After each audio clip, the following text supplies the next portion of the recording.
JEE mains 2019 का ये question है क्वाड्रेटिक इक्वेशन का। इसमें number of all possible positive integral values of alpha for which the roots of the quadratic equation 6x square minus 11x plus alpha equals to 0 are rational numbers. देखो अगर हम यहां से देखें तो ये जो इक्वेशन लिखी है 6x square minus 11x plus alpha, तो अगर इसके रूट निकालने हो तो ऐसे तो लिखेंगे x equals to minus B plus minus under root B square minus 4ac divided by 2a, ऐसे लिखेंगे। अब देखो यहाँ पर ये भी रैशनल है, ये भी रैशनल है, ये पॉजिटिव इंटीजर है वो तो चलेगा। अब देखो b भी रैशनल है, a भी रैशनल है। अब सब डिपेंड करता है कि ये जो लिखा है अंडर रूट के अंदर बी स्क्वायर माइनस 4ac, इस पे डिपेंड करता है। अगर अंडर रूट के अंदर वाली जो क्वांटिटी है ये बी स्क्वायर माइनस 4ac, अगर ये परफेक्ट स्क्वायर हो जाए तो इसके जो रूट्स होंगे वो रैशनल होंगे, और अगर ये परफेक्ट स्क्वायर नहीं है तो रूट्स रैशनल नहीं होंगे। तो अपने को बी स्क्वायर माइनस 4ac निकालना है, तो B square minus 4ac must be perfect square.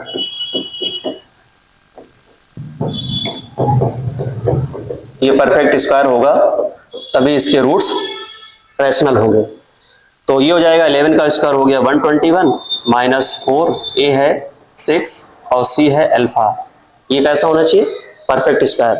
तो यहाँ पे लिख लेते हैं इक्वल्स टू, मान लो यहाँ पर लैम्डा स्क्वायर,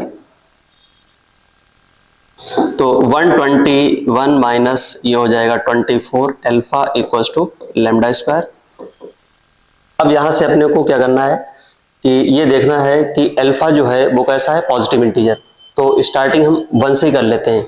अगर हम अल्फा इक्वल्स टू 1 पुट करें तो क्या यहां पर ये परफेक्ट स्क्वायर होगा? उस केस में ये परफेक्ट स्क्वायर नहीं होगा। सब्ट्रैक्ट करेंगे और फिर हम चेक करेंगे। जैसे नहीं परफेक्ट स्क्वायर की अगर हम बात करें तो जैसे यहाँ पर 121 है, तो उससे छोटा अगर हम देखें तो कौन सा परफेक्ट स्क्वायर है? यहाँ पर 100 है। फिर उससे छोटा देखें परफेक्ट स्क्वायर क्या है? 81 है। ऐसे हम देखेंगे। ऐसे अगर हम अल्फा इक्वल्स टू 2 देखें, 2 पुट करें तो उस केस में ये हो जाएगा 121 माइनस ये हो जाएगा 48 इक्वल्स टू लैम्डा स्क्वायर। तो ये भी परफेक्ट स्क्वायर नहीं है, ये भी परफेक्ट स्क्वायर नहीं है। अगर हम अल्फा इक्वल्स टू 3 पुट करें तो ये हो जाएगा 121 माइनस, सब्ट्रैक्ट करके देख लेंगे। ऐसे ही हम 3 पुट करेंगे तो ये हो जाएगा 24 इंटू 3। तो यहां पर हो जाएगा, ये हो जाएगा 121 माइनस ये हो जाएगा 72 इक्वल्स टू लैम्डा स्क्वायर। अब इससे अगर हम सब्ट्रैक्ट करें तो ये हो जाएगा 9 और ये हो जाएगा 4, 49 आ गया। और 49 क्या है? परफेक्ट स्क्वायर है। इसका मतलब ये है कि अल्फा इक्वल्स टू 3 हम ले लेंगे। ऐसे अगर हम अल्फा इक्वल्स टू 4 ले लें तो उस केस में 121 minus 24 into alpha equals to, ये परफेक्ट स्क्वायर आना चाहिए। तो जब हम इसकी मल्टीप्लाई करेंगे तो ये हो जाएगा 121 माइनस ये हो जाएगा 96, तो ये आ जाएगा 25। ये भी कैसा है? परफेक्ट स्क्वायर है। तो अल्फा इक्वल्स टू 4 भी हम एक्सेप्ट कर लेंगे। ऐसे अगर हम देखें अल्फा इक्वल्स टू 5, जब इसे हम पुट करेंगे तो ये हो जाएगा 121 माइनस ये हो जाएगा 24 इंटू 5, तो 120 हो गया। और 121 माइनस 120 ये हो जाएगा 1, और ये भी कैसा है? Perfect square.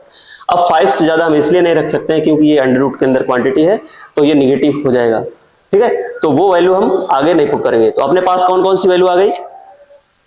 Alpha equals to 3 accept हो जाएगा, 4 एक्सेप्ट हो जाएगा, 5 एक्सेप्ट हो जाएगा, अल्फा इक्वल्स टू 1 रिजेक्ट होगा और अल्फा इक्वल्स टू 2 रिजेक्ट हो जाएगा।